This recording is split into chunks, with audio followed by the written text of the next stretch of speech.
Donkey Kong Bananza is an incredible game. I already have a video on my channel talking about why I think this might be the best 3D platformer of all time, but today I want to talk specifically about the game's ending. Because while I think that Bananza's ending is fantastic, it also contains one of the most hilariously insane difficulty spikes that maybe I've ever seen, and I think it warrants a discussion. Before we get to that though, it goes without saying that this video is obviously going to contain spoilers. I won't be going into too much depth about specific story beats or moments, but they will be mentioned. And if you find yourself thinking that this is a freaking Donkey Kong game, can there actually be spoilers?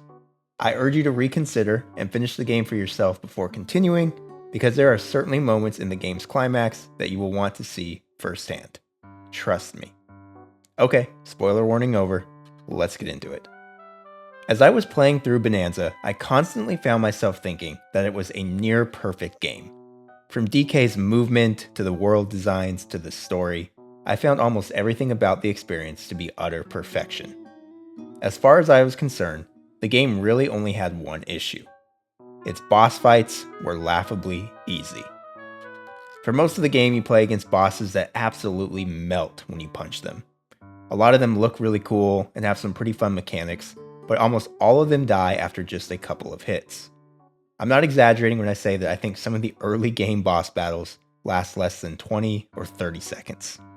I found this to be a bit of a bummer as I played, since it seemed like the extremely easy difficulty wasted some really cool set pieces and squandered what could have felt like pretty epic moments for DK, but it didn't bother me too much. I was having so much fun with the rest of the game that I was able to overlook the fact that it seemed like Nintendo really wanted to cater to the younger demographic with the difficulty level. Hey, I was expecting that. No big deal. And then, I reached the end of the game, and everything changed. At first, I didn't think this was going to be the case. The final act of Bananza sees Donkey Kong and Pauline reach what they think to be the planet core for their final showdown with Void Kong.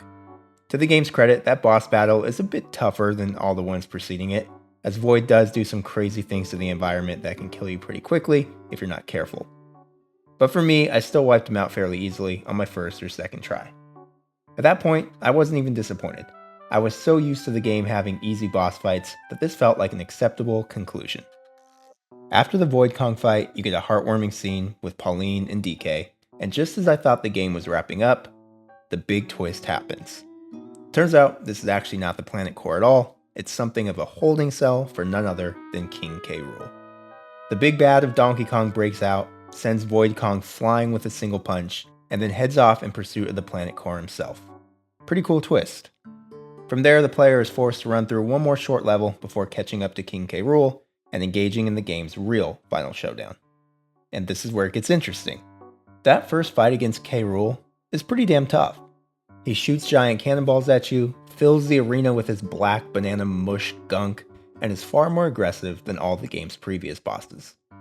Most notably though, his attacks do quite a bit of damage, and compared to earlier bosses, the dude has a literal mountain of health.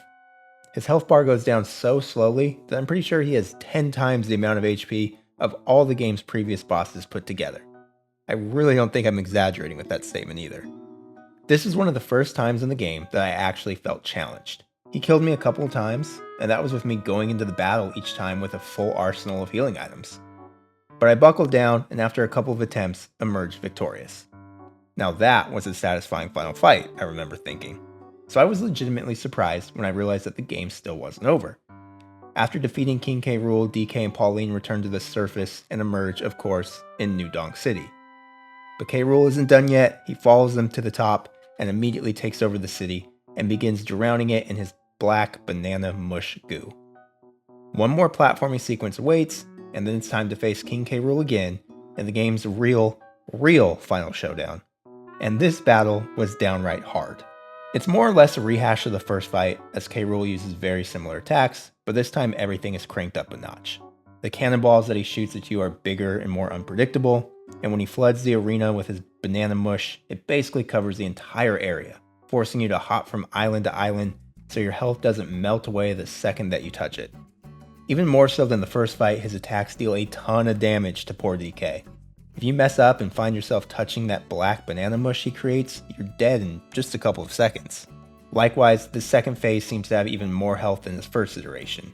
The battle is legitimately a marathon. It's 10 to 15 minutes of dodging attacks, waiting for an opening, chipping away just a tiny bit of his health, and then retreating to play more defense and dodge all the attacks again. And there's not any mid-fight checkpoints, so if you die, you have to start the battle over from the start. Maybe Bananza up to that point had lulled me into a false sense of security, so I wasn't on my A game, but I actually got my ass kicked multiple times here. In fact, I actually got frustrated enough that I left and returned to the planet core so I could get another level under my belt and come back with the ability to hold an additional healing item.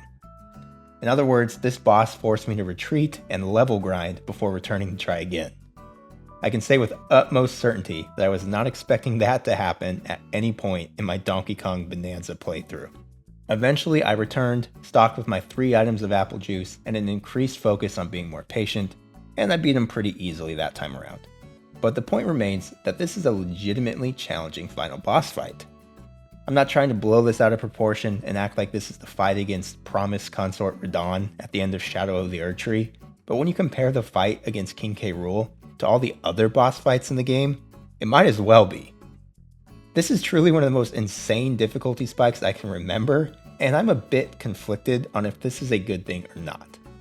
On one hand, it really does punctuate the game with a bang. Void Kong and his minions are a bunch of chumps compared to DK's arch nemesis, and that is made abundantly clear by how much harder that final battle is than anything that precedes it. It makes the ending feel big and bombastic, and pays a lot of respect to Donkey Kong's history in the process. King K. Rool is still here, and he's still the biggest threat to DK by far. It also makes the ending feel that much more rewarding. Like I said earlier, I was ready to just accept that Bananza's biggest weakness was its boss fights, and then being too easy was just part of the game, and then that last battle flipped all of that on its head. The game's final battle actually making me sweat a little, even more than a little to be honest, made completing the game far more rewarding and gratifying than I thought it was going to be. Sure, it didn't give me the same sense of pride I got when I beat Elden Ring or Bloodborne for the first time, but I still had to work for it, and that made the whole adventure that much more satisfying. But on the other hand, I can't help but think of the younger demographic playing this game. And look, I'm the last one to play the think of the kids card. I've been clamoring for the Pokemon games to start catering to adults more and leave those damn kids behind for years, so this is not a place my mind usually goes, trust me. But the King K. Rool difficulty spike is so drastic and so out of nowhere that I can't help but imagine all the kids playing this as their first 3D platformer and how it's going to land with them. I know if 10-year-old me was playing this game, he would have gotten his teeth kicked in by King K. Rool for hours on end. Hell, he might have eventually put the game down and never finished it. To be fair, I know that thanks to the massive popularity of Fortnite and other games, kids are better at video games these days than they ever were back in my day. Maybe the vast majority of kids playing Bananza are flying through this final battle like it's nothing, and I'm completely making a problem up. But I don't know, it still feels like this insane late game difficulty spike could have been handled better. I'm not even necessarily suggesting the battle be made easier either. If all the game's earlier bosses weren't such total jokes, then perhaps the King K. Rool fight wouldn't feel like such a punch to the face. I don't even think those earlier bosses need to be changed on a structural level either. You could keep literally all the same mechanics and just increase their health bars so they don't die in 3 punches. I think a small change like that could have really helped smooth out this jarring difficulty jump at the end of the game. But in the grand scheme of things, this is a small complaint.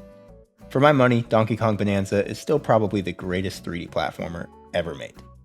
It just so happens to also contain one wild, out-of-nowhere difficulty spike at the very end. But let me know your thoughts on this in the comments below. Am I blowing the King K. Rool fight out of proportion? Do I just suck at video games? Or did you find it to be just as jarring as I did? And of course, as always, thanks for watching.